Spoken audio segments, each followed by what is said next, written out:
Welcome to Uncomfortable Conversations about Culture and Christianity. My name is Alex, and today I'm joined by Olivia. Olivia, welcome. Hello, thanks for having me. Yeah, so fun to have you here. So we go way back. Way back. Way back. So I met Olivia when she was in high school, and I wasn't far out of high school. I had finished college at Grace University, and I was doing our internship, now residency here at Christ Community, and that is where we met. You were a West Side High School graduate, right? Yes. Did we meet when I was in the high school? Yeah, you were in the high school ministry. Yeah, so I was like junior, senior Yeah, in and then high you school. started leading a high Yes. school group at the same house, the Lodia house, you and Correct. your now husband. So got to meet when you were in high school and then lead high schoolers together, which is kind of fun and makes me feel super old, but there's probably a lot more about you that you can talk about. So just tell us a little bit just about who you are and whatever you want to share, and then we'll kind of get into your story and why you're here. Yeah.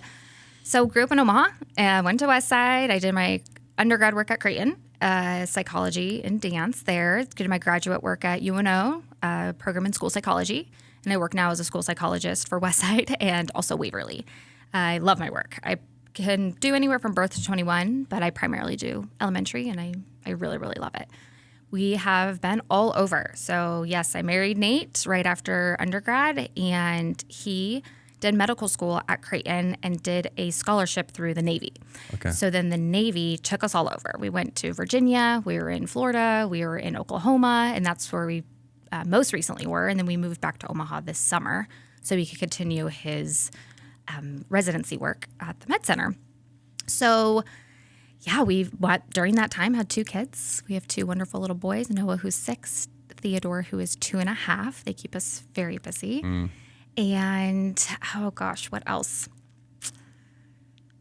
Yeah. That's great. Yeah. Yeah. One of my jobs here, and as toxic as Facebook is, I get to kind of keep up with people throughout the years, and so I've sent you some messages throughout the years of just seeing your journey and and seeing that, and tried to reach out while you were gone. I'm like, hey, during a Christmas break or something, could we do this? And finally, I'm excited to have this conversation, and I think it's timely because we're in the middle of a series just talking about our relationship with food. And one of the most, I think, taboo things inside of especially the church is, I think, our relationship with food is a discipleship thing, but you had a bad relationship with food.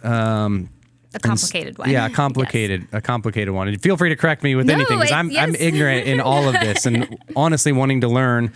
But specifically in your past experienced anorexia and in recovery, and I'm sure you'll be able to help us understand even how you phrase those types of things. But we do want to acknowledge this is probably a sensitive thing for some people. Some people maybe found this on Google and they're like in the middle of it trying to find healing, and I pray that they would find hope through this. But I just want to start off figuring out when did this begin? So when did you first notice your relationship with food was maybe unhealthy, or body image was unhealthy, or maybe how the two started to collide? When did that begin in your life? Right, absolutely.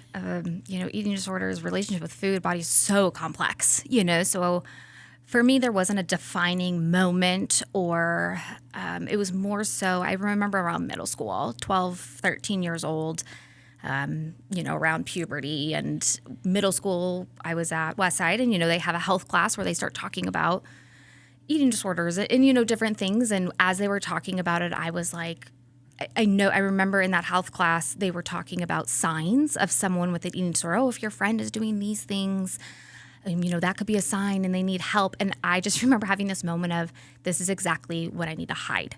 I do all those things, and now they're teaching people how to catch it. And now I just have to be better about hiding that. And I was like, whoa, what was that thought?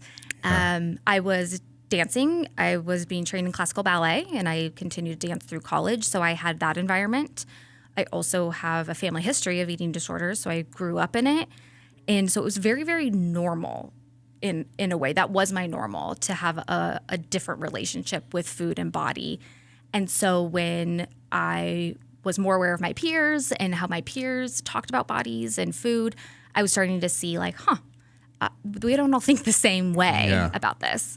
Yeah. And so that's probably the first time you attach disorder to something like that. Because like you said, this is what we do. This is normal. Right. This is our family. And so, so you talked about some of the external maybe pressures coming from, I mean, if I remember right, you did probably like a lot of those things people want to do, cheer, dance, right. all American girl kind of stuff. But talk more about some of maybe the external pressures, but also maybe the internal pressures that started to contribute, as you found out you are starting to put a label on, there's something different about this than me and my peers. And you're starting to discover that. What were those pressures that you were feeling?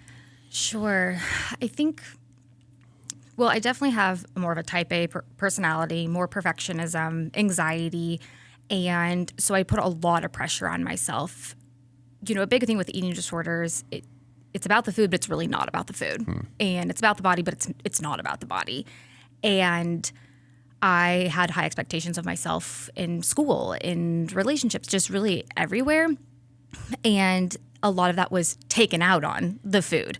And essentially like us wanting that sense of control. And you, especially during middle school, you start to realize like, oh, I don't have control of everything, but I can control my body, my food, or, if that was the illusion that was there. So the internal pressures, I think just by nature, I had a lot of that predisposition anyway. Yeah.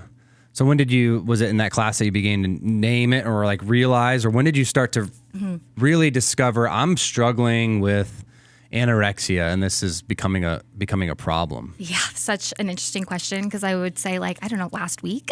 Yeah. Because eating disorders have such an element of denial. And, I listened to a previous podcast you had done about high-functioning anxiety. And I laughed as you were talking about your middle school group of boys that were all like, I've got this and I've got this. And the mom is like, no, he doesn't. Yeah. And I'm like, you would never find someone with an eating disorder being like, yeah, I've got that. Because the whole goal is to keep it close and keep it a secret and don't let anyone know. Because it's, that clean living room. Like, hey, I've got this, I'm put together. I've got all of this going on. And if people start to realize something's off, that was just a wave of shame. Like, people can't know that things are not okay for me. And so, I would have over the years people say like, hey, are you okay? Or what's going on here? And I would be like, in my head, like, oh no, you're slipping. People are realizing and you've got to get better at just hiding it. But I never thought this is a disorder. It wasn't until I was 25 that I saw a therapist who specialized in eating disorders. And she kept saying, recovery from your eating disorder. And I was like, woman, I don't have an eating disorder. Like, what are you talking about? Yeah. At what point did we declare that this was an eating disorder? I just have this weird, complex relationship with food. And it was much later that I even used the word anorexia. That was on all of my discharge paperwork or diagnoses. And I was like, that's not right. It just never seemed to fit what I thought. But then just having therapists and dietitians over and over be like, yeah, this is what we're dealing with.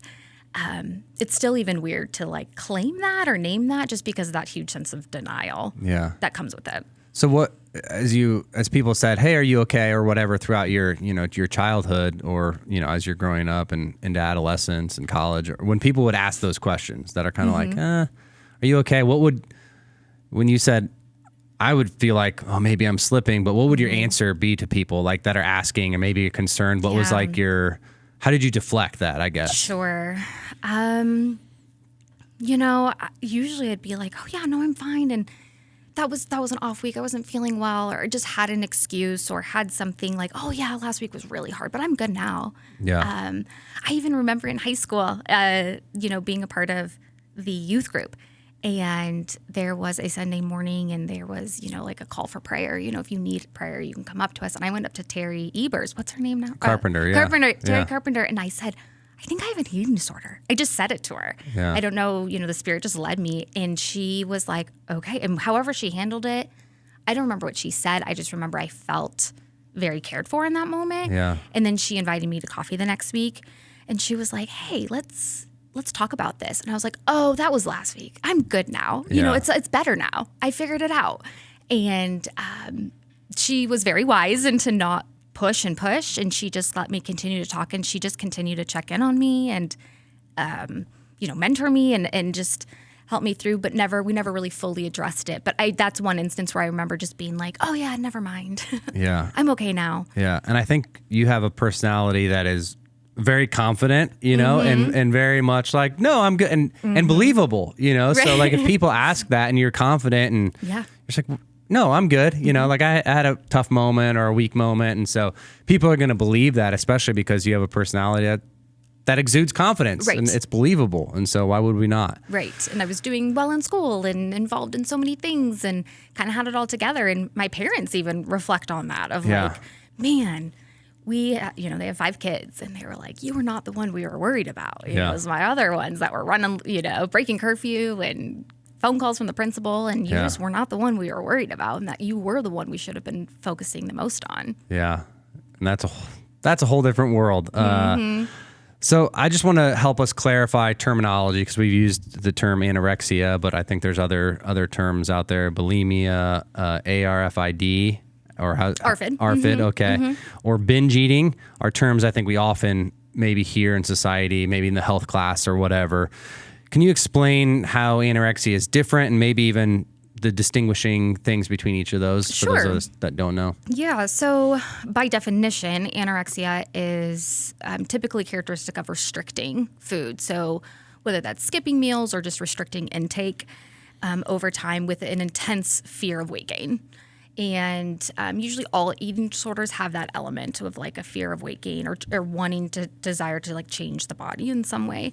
Bulimia typically is, defined by some type of purge, usually like throwing up after a meal. And binge eating is eating like an excessive amount of food in a short amount of time. Normally an individual doesn't have just one. Yeah. Sometimes you'll see a whole combination of restricting all day and then binging at night and then purging. So sometimes there's that restrict, binge, purge cycle. Sometimes it's a binge followed by a purge. So, it really can be a combination of any of them. But typically you will see that an individual does struggle more so with one. And then ARFID is avoidant restrictive food intake disorder, which is essentially like anorexia, just without that fear of weight gain. So it's an avoidant of food. There could be like a fear of choking or a fear of throwing up, and so they don't want to eat. Or, maybe there's an unidentified allergy, and when they eat, it creates such bad nausea that they don't want to eat food anymore. It could be textures. Sometimes you'll see it correlate with autism or sensory disorders for those reasons. Okay, that's helpful. So as you've been through this and had conversations, I think you probably had your own, myths that around what anorexia is or isn't, which is probably why it was a struggle to actually label it or to maybe embrace it for yourself or whatnot. So what are some of the myths that you've discovered or heard around anorexia or just eating disorders in general as you're doing life and figuring this out? Yeah. So I think one that was really hard for me is the myth that someone with anorexia is like completely emaciated and that it is so very obvious by looking at them that they're anorexic. While that can be true, it's actually not typical. For a while, the definition did include, the DSM required like an absence of menstrual cycles and a certain percentage or like below a certain BMI, and that's no longer there. And so that was one that I thought that you had to, and that's why I was like, I don't look like that, so I can't have anorexia. Or, I assume someone with anorexia had a look, and that is definitely a huge myth. You cannot look at somebody and know. Yeah. And even someone who could be in a larger body can be struggling with anorexia, and someone who's in a small body can be struggling with bulimia, or binge eating. Like, you just cannot look at someone and tell by their body type what type of eating disorder they're struggling with. I think another huge myth is that it's teenage girls, that it's just teenage girls that struggle. Sure that it can be the onset for a lot of individuals. It was for me.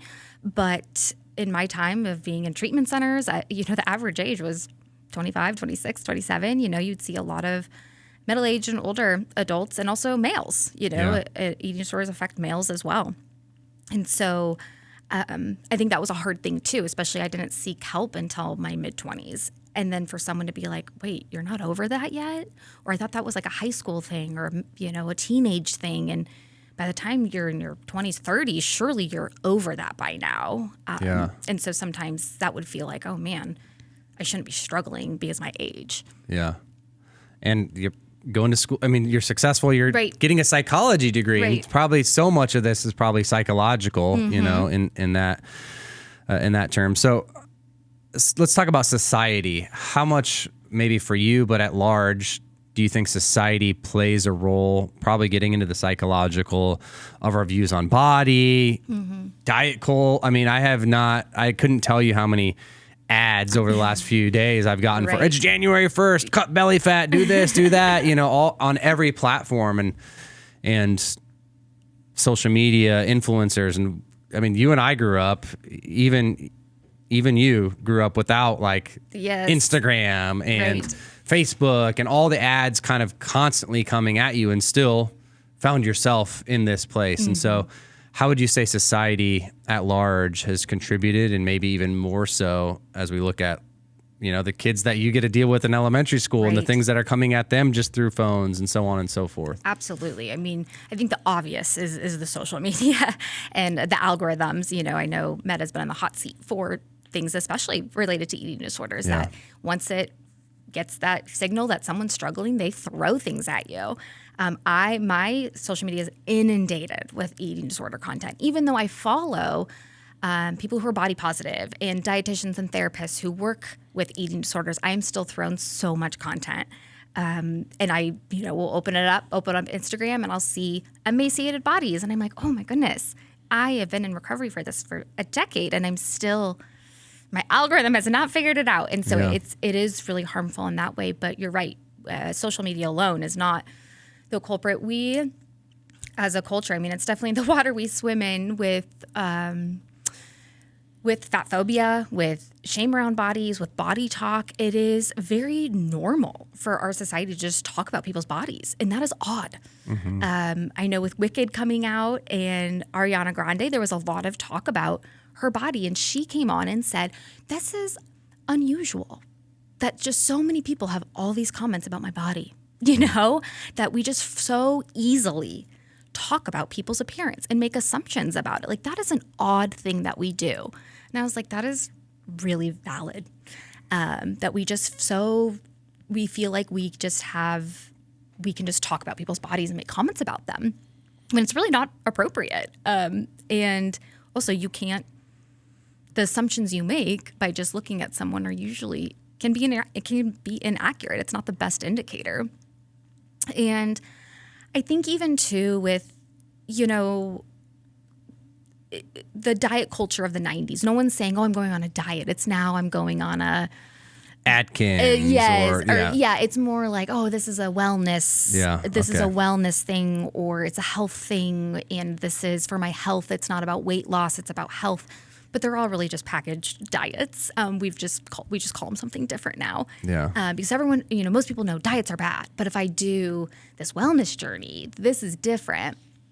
And I felt a lot of pressure from people that, for instance, I would eat very healthy, and I would go to like pick up a cookie. And people be like, oh, wow, you're eating a cookie? And that was just as damaging. They were trying to be complimentary in a way. But then it added to this identity of like, oh, I'm the person who doesn't eat cookies. Or I'm the person who doesn't have desserts. Or like, you're eating fries? Oh, my gosh, I can't believe it. And it was just like, oh, man, the spotlight's on me. And I don't have...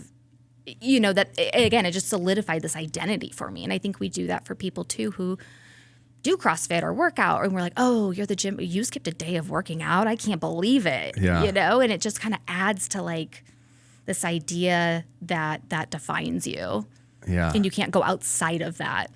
And it's every industry, in some way, or diet, sodas, diet, everything, sugar, all of these places, which a lot, we'll talk probably more next week with a dietitian about some of this stuff, but how misleading labels and all that kind of stuff can be. And then food insecurity, there's just so much that goes into this, that society But I think it's one of those things that we don't want to peel back the curtain too much, because then it gets really uncomfortable. Like I have to start like thinking about more consciously being aware of costs of food and all sorts of things. Yeah, that's such a great point. I think too, there is amount of privilege it takes to eat healthy, or what society and culture are deeming healthy, to eat all organic or whatever. That's a level of privilege, and not everyone can eat that way. So then it's like, okay, well then the food I can afford and the food I can eat, is this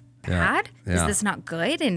And that's a whole nother pressure and level of insecurity and discomfort. Yeah, if the only ways I can restrict caloric intake when all I'm getting is, fast foods or canned foods or things that are processed, is this as an option, then I can see how that'd be tough. So for you, it took a while to have a label, to even say yes to that, and it's probably still uncomfortable. But what was there a moment, or because you're in high school, dating, college, getting married, in school, doing well, psychology is what you're studying. So was there a moment that you finally were like, this isn't right and I need to seek help? Sure. So yes, I had two moments. The first one that I was like, oh man, I categorize it as my eating disorder stopped working. Typically when an individual an eating disorder comes on, there's a purpose, and in ways it is a protection. And in a lot of ways, I say my eating disorder kept me alive through some things I was going through in childhood and late adolescence. And it kept me alive until it started to kill me. And that's when it stopped working. It felt like my eating disorder is not working anymore. It's not this superpower that is allowing me to overachieve. It's now hindering me.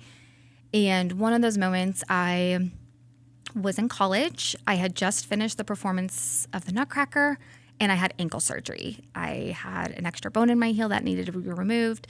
And when I had that done, I kept saying in my head, the reason why I work out so much and restrict food is because I'm an athlete. I'm dancing in college. I have a scholarship to dance. And, a lot of athletes are on a certain diet or plan, to keep their body to be able to do their sport. And once I'm done, once I have that surgery and I'm done, I'll eat whatever I want. And I won't exercise all the time, and I won't be so anxious about all of this. And so I had the surgery, and it was like a day later. I'm still stitches and in a cast and a boot, and I'm trying to find a way to do sit-ups and exercise. And I was like, wait a minute, this was supposed to go away.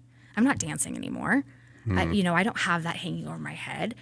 And then I was like, well, I'm getting married. So sure, it's just the wedding. It's just the wedding. Who doesn't want to look good for their wedding? And then the wedding passed. And I still was so anxious around food and kept up a lot of these same rituals. And I was like, well, okay, so I'm not dancing anymore. I'm married.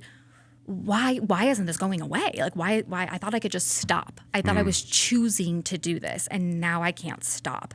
And from there, it really started to spiral, because then I was like, okay, I'll just eat more, or I'll not work out as much. And then that caused panic. I started having panic attacks for the first time. I was having nocturnal panic attacks where I'd wake up in the middle of the night with my chest constricted, and just so many things were going wrong. And I felt like, oh, I'm breaking down, and like my eating disorder is no longer working for me. And that's when I started to seek help. Wow. So what became, I'm sure seeking help, and a huge part of seeking help is realizing I can't do this. I can't just turn it off. So it's having support. It's having people in the journey. So who were some of the people that were a part of your healing journey? How did that start to begin? What were some of the steps you began to take? Yeah. So, my first was, I was in graduate school, and, they have counselors on campus. And that's where I started, where it's just like I'm having these panic attacks. I don't know what's going on. And I started there. And she eventually was like, hey, you need to see someone who's like specializes in eating disorders. And I was like, no, it's the panic attacks. I'm more worried about the panic attacks. And, so she sent me to someone who specialized there. And it was such a secret. You say who was, I eventually have a huge community around me. But at first, I didn't want anybody to know. And there was just so much shame with it. Because, again, I thought I could stop. I thought I was choosing I didn't think it was a disorder. It was just, oh, I'm an athlete and this is what I do. And it's normal in my sport of doing ballet. And I started seeing a therapist who specialized in eating disorders. I was under my parents' insurance, and I would call the insurance company to see when they mailed out the explanation of benefits, and would go to my parents' house and take it from the mail. Like, that's how much I did not want anyone to know. Yeah. I took the EOBs out of my parents' mail so that they couldn't open it and see. I knew they'd be supportive and fine and probably offer to pay for it. But, I was like, they just can't know. But it was when I had to go to treatment, when my treatment team said, my therapist and then dietitian said, you really need to be in like a residential setting to make more progress. I told my parents, I told my classmates, I told my professors, and I was met with so much compassion and love and support, more than I could ever imagine. They were pivotal, especially my classmates and professors and family at that time. They were incredible, and my spouse as well. I even remember you emailing or Facebook messaging me and just being like, wow, this is really inspiring that you are open about this and that you're willing, because I would make a few Facebook posts or whatever. And, you had said, this is really great. And I know you have your high school girls that you've led, and how inspiring and amazing that you can be that model for them. And that meant so much, because the fear the whole time is my secret's out. Yeah. I don't have it all together. I'm not this great overachieving person. I'm not that great. And the secret's out. And my fear was other leaders, my professors would be like, oh man, bummer. We thought she was pretty awesome and thought she could be, a good leader for people. And she's just not cut out for that. She has this major weakness, this major deficit.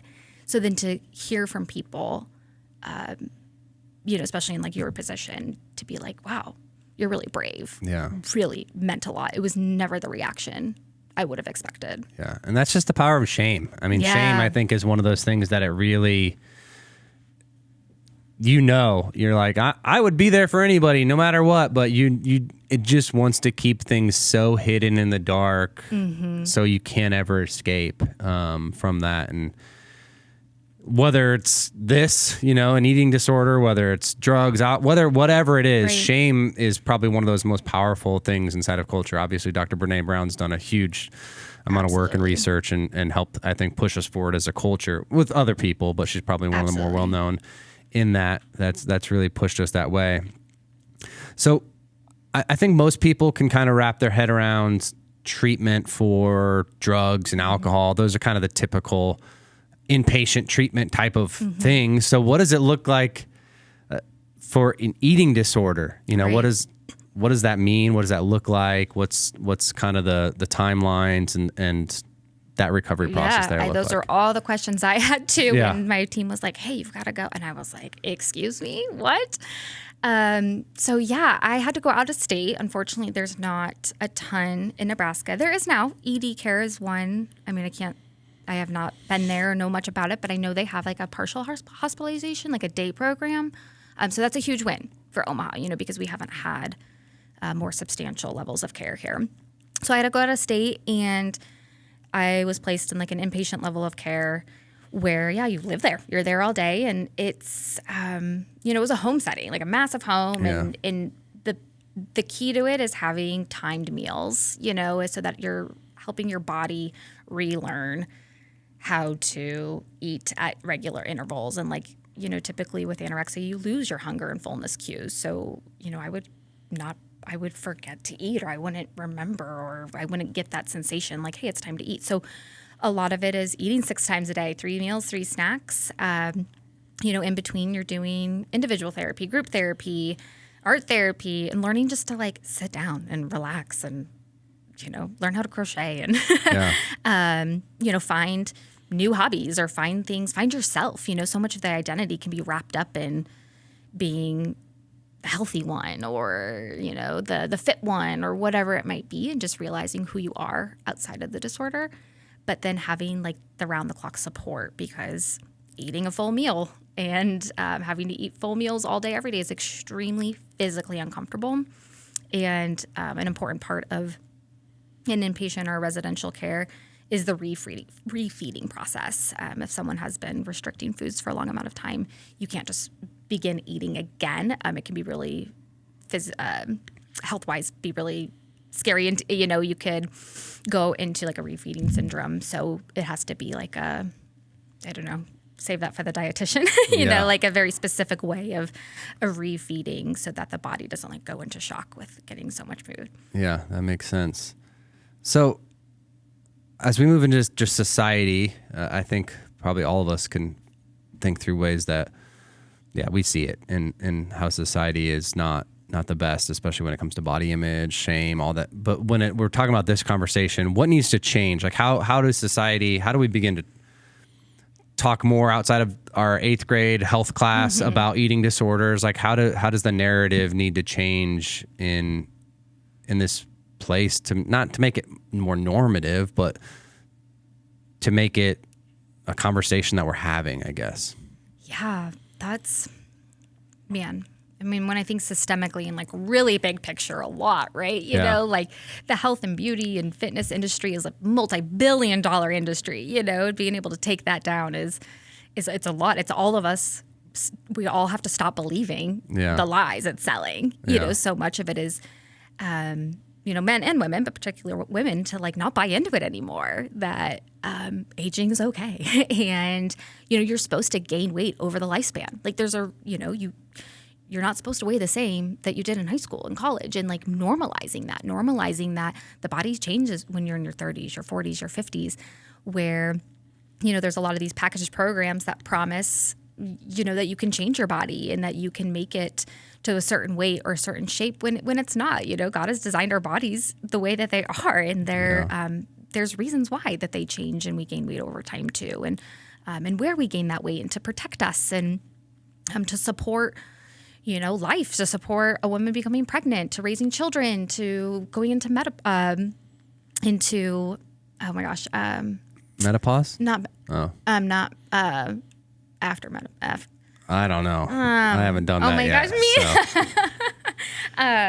Oh my gosh, why am I forgetting the name for you can cut all this out, right? Yeah.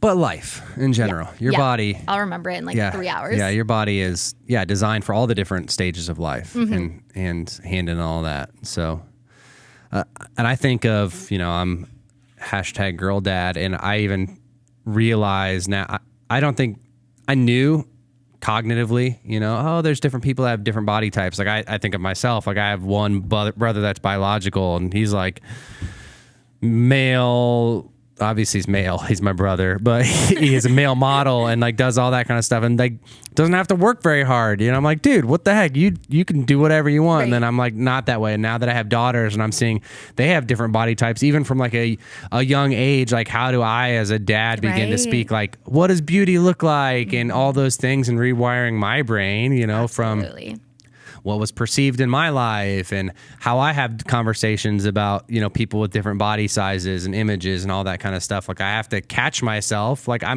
cognitively know this. Like I cognitively know people's value is not inherently in their size or all of those types of things, their image.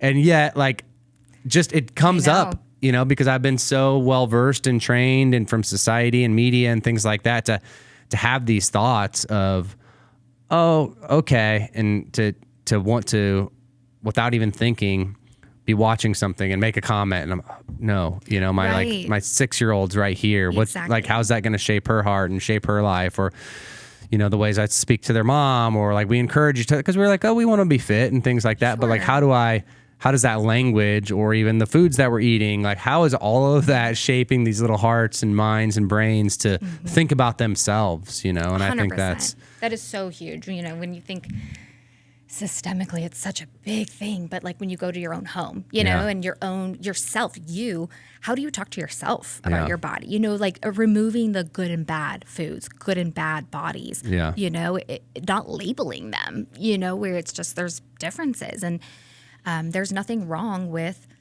a cookie. It provides different nutrition and it provides something different than maybe a salad or what have you, but labeling it good and bad, healthy, unhealthy it's not helpful. Yeah. And like you said, we see that just everywhere. And then it comes in as that guise of like, well, we want to be healthy. We want to be okay. But there's principles like in the eating disorder world and in dietetics of all foods fit, right? You know, everything fits. You can have all the foods, you know, it's just making them, they all fit. It's just moderation and also moderation and moderation. Yeah. And, but I think that self-talk and how we comment on other people's bodies or what, you know, adjectives we attribute to people in certain bodies, you know, because someone is like your brother, you know, this male fit body, does he have a better life? Does he make more money? Is he a better person because of that body? No. Yeah. If he's a great person and has a great job and whatever, it's probably because he's worked hard and, you know, he's earned that. Or attributing someone in a different body and like, oh, well, that's why they're unemployed or whatever. Is it? Yeah. You know, like just not tying your body to your value or success in life. Yeah. And power, all those things. Right. Don't let it have that power. Yeah. So I'm curious, like you mentioned, you know, some ways that, you know, even like a Terry didn't keep pressing or whatever. What are some ways that people with really good intentions that want to help, their intentions don't line up with their actions or the words that they say, just because we're like, I don't know what to say to somebody that's in the situation that I've just like, what are some of the words? Because I think words do have a lot of power and meaning, or like you said, something as simple as you're going to eat that cookie. Yeah. Like how as a society can we learn and grow to be able to better shepherd or help people maybe that are struggling with some of these things? Oh my goodness.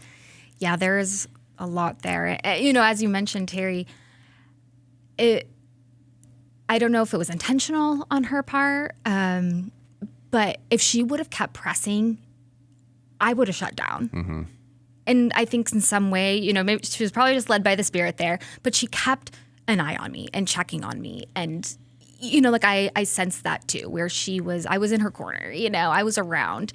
And because it is so delicate, and there's many things that I have heard over the years that just have not been helpful. And so I don't want to ever discourage someone to reach out if they are worried about someone.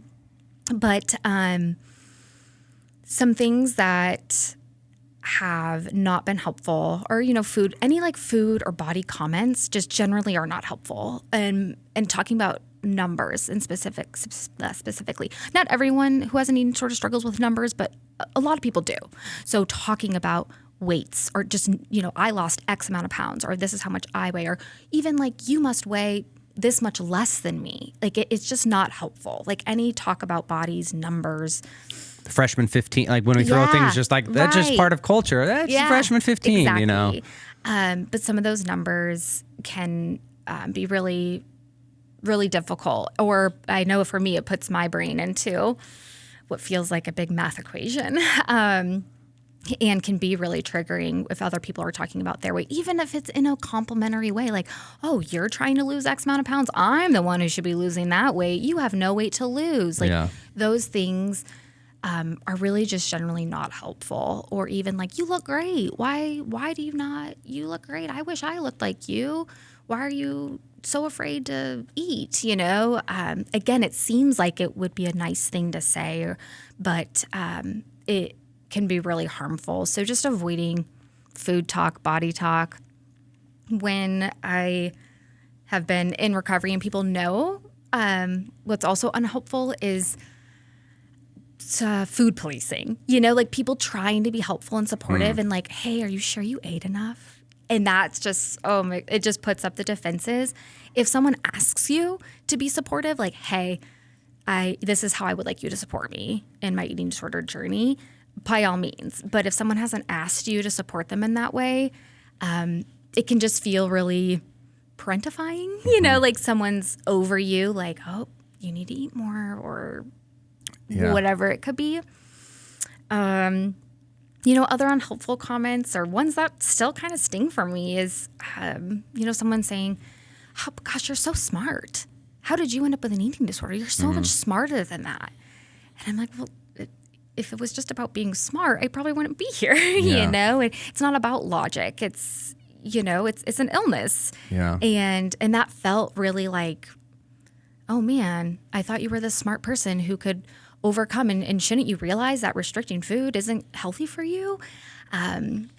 And so that, you know, that was hurtful. Or, you know, sometimes people be even saying, well, you look fine to me. You look healthy to me. You certainly can't have an eating disorder. You don't look emaciated. Or I had a friend who had an eating disorder and she was really sick and she was this and that. You don't look like that. So just those assumptions, those myths coming in, you know, probably the best thing someone could do is providing just that space. And like I said, the people who have come in, like, you know, mentioned Terry, I've had some really good friends who have come in too. I don't remember what they said. That was incredibly helpful. I just remember how they made me feel, and that they made me feel, you know, not judged. And then they made me feel they created a safe space for me, that they came from a place of like genuine like love and care, and didn't comment about my body or my food, but more just like, hey, you're not you.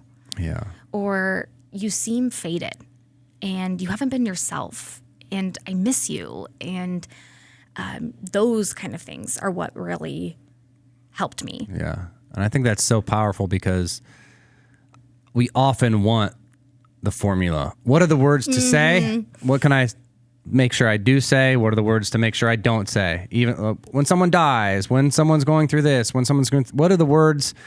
Give me the formula. What's the script? Yeah. Because that's easy. If I can just regurgitate a script, then I did it. But being a faithful presence in someone's life, that's what's going to cost you, right? And so like I can just say, I said the script and you should be better, but to be actually present, to like drop the things that are happening in my life, to be emotionally present, to physically present with somebody that costs me so much more. And oftentimes we don't want to pay that cost. And to your point, like you're smart. We did a series about the opioid crisis and addiction. And one of the people that was on here that, you know, is in recovery for 10 years now, he was a pharmacist. Like the dude took every class and knew everything about what it'll do to your body, how dangerous it is, what addiction looks like, did it all, and still like just couldn't fight that, you know, and still became an addict. And so I think a lot of those tropes are huge to know about those things. Definitely. So I just want to know if there's, you know, if you're looking back, you know, at 15, 13, 12-year-old Olivia, what are some of the things that you would say? Yeah. Man. My therapist makes me do this. You know, gosh, that's so hard because she wasn't ready. You know, I wish I could say, oh, you're not alone and it's okay. And again, I wish there was a script too, you know, gosh, why didn't someone just say that to me at 12 and 13? Would I really still be here, you know, struggling if someone just had the right words? And I don't know. I think I would want her to know sooner than I did at 25, 26. People will come alongside you and this isn't your most shameful secret. And in fact, by bringing it into the light, you'll get more support and love, you know, than you could ever imagine. I thought the opposite would happen. I thought it was over for me. I'll never get hired. I'll never finish grad school. You know, no one will ever see me as a capable person again. Yeah. And the opposite happened where people were like, wow, this is really great that you're taking these steps to get better. And this is really brave. And I don't know, I just wish I knew that sooner. Yeah. I could have gotten help a lot sooner. Yeah. Been open to the help more sooner. And that question is kind of an antithesis to what I was just saying. You know, it's like there's not just words that you could have told her that would have convinced her, but it's probably really, man, being more convinced of your value and where your value comes from and where it doesn't come from, and fighting off all the lies, you know, from society, and, you know, digging into some of the systemic things probably from family history and all that kind of stuff that go into it. So, well, I'm just grateful, you know, for your willingness to come on here and be vulnerable, to be be strong to talk about this, and super proud of that journey that you've taken in not just going through it and finding hope and healing, but also offering this to others who might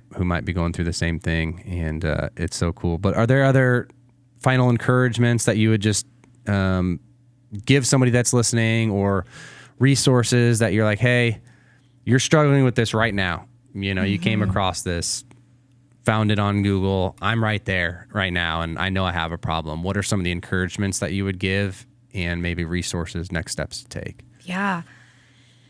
You know, that I hope to be encouraged that by reaching out to people, by bringing that secret, that shameful secret into the light, that your worst fear is not going to happen, you know, that, and also that there's also that fear too, gosh, if I get help, someone's going to rip this eating disorder away from me. And it's kind of like a warm blanket in a way. For a long time, it's something that brought comfort and is helpful.